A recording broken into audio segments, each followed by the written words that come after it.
Today I'm going to go ahead and show you how to make some white chocolate cranberry scones. Everybody that has tried this really has liked it. It's a nice light and flaky scone that just gives it just enough of a touch of sweetness to it without overpowering your palate. I'm going to get started with adding 2 cups of all-purpose flour. We're going to add 2 teaspoons of baking powder, 2 tablespoons of granulated sugar, and just a little pinch of salt.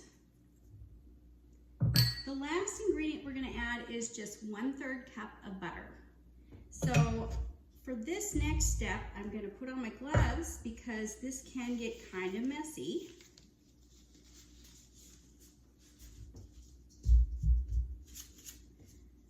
And then I'm going to use my pastry blender. This is going to help me to cut the butter into the flour mixture. You're going to want it to be a little bit crumbly, kind of like when you're doing a pie crust. Now that the butter has been cut into the flour mixture, we're going to proceed by adding 1 egg, 1/2 cup of milk,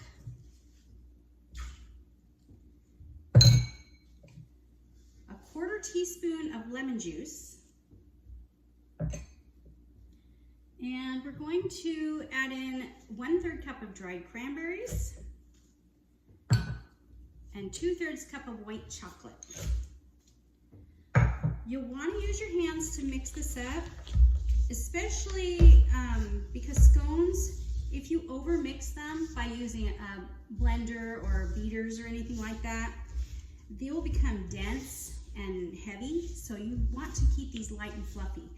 And that means that you just handle them only as much as you need to, just enough to bring it together. So I've got my dough ready. It's all come together, and we're just going to put it on a floured surface and roll it out.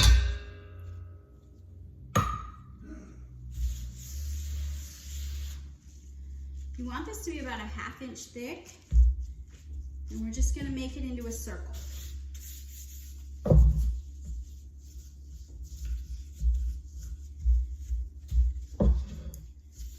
We're going to cut these into the traditional wedges that you would find in most scone recipes. So you kind of want it to be a little bit rounded.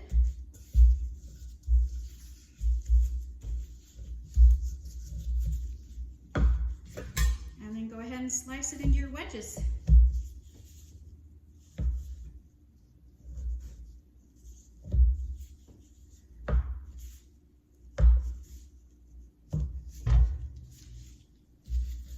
Put them on a parchment-lined pan.